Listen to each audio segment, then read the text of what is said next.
What is up, Money Tribe? Mike Damazo here to welcome you to the How You Money series. For this interview, we have Wendy from HOWYOUMONEY. So click that like and let's send it.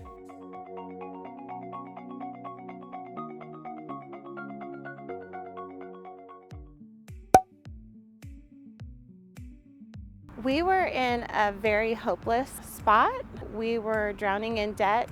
And a few years before that, we had adopted 4 children, and I really wanted to be at home with them. But because of the debt, we needed my income because I was the breadwinner and a high income earner. And so I just felt really trapped in that situation. I didn't see a way out. And so I started scouring the internet for laptop lifestyles, ways to make money online so I could make money and be home with my children. And that's when I found the Mad Fientist and discovered this FIRE movement, Financial Independence, Retire Early, and it blew my mind. Like, I couldn't believe that there were people saving 50% of their income, making normal salaries, and it just caused me to do a deep dive and really reflect on, well, what is going on with our spending that we can't figure this out?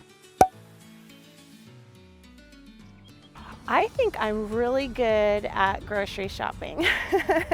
I think grocery shopping is, besides, housing and auto transportation expenses, I think that our groceries are one of our bigger ticket items. And, we live in a life of convenience, and we're tired, we're all working, we're just trying to do our best. And so I think we can overspend quite a bit. And so I've gotten our grocery spending fairly systematized now, and I've cut our grocery spending by a lot, like thousands. And that's to feed a family of 8, and we could keep it right at about $800 a month. For a family of 8, I think it's pretty good.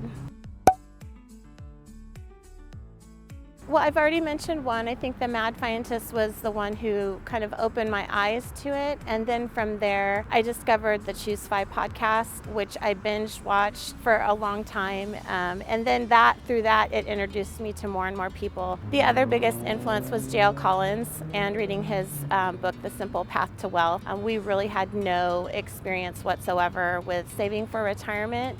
And reading his book, it was very straightforward, and you could tell that his message was just very genuine. It was written for his daughter, and it really helped us to understand the importance of saving for retirement, even though that we were in debt. And so we took his advice and started saving for our retirement, which we really hadn't done before that.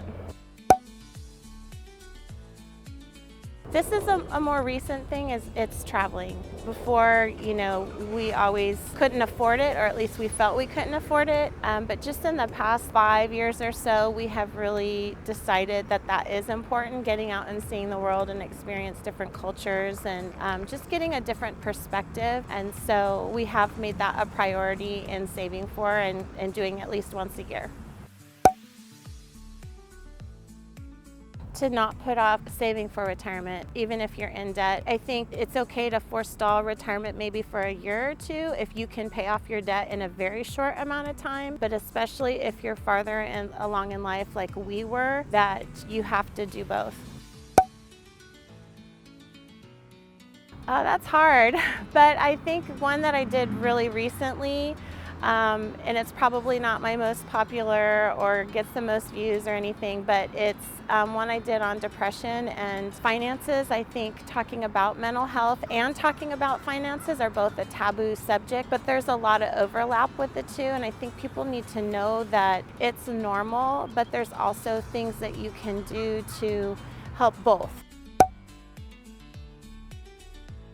I thought about this one, and I think the perfect person for you, her name is Elizabeth, and she does a blog called The Reluctant Landlord. And she's a military spouse, and her husband is on deployment quite often, and she's a real estate investor. And so she is taking care of her family and running this real estate investing business and just killing it and doing it all as a military spouse. I think that would be really interesting for your viewers.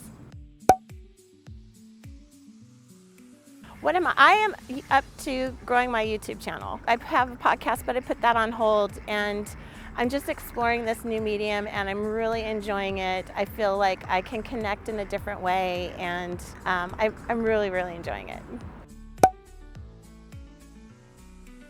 You can find me at my website, which is howsoffi.com, and on YouTube, I'm also at HowsofFi. Thank you for watching. Share below what you thought. Subscribe to stay tuned. So, stay legendary, and I'll see you in the next video.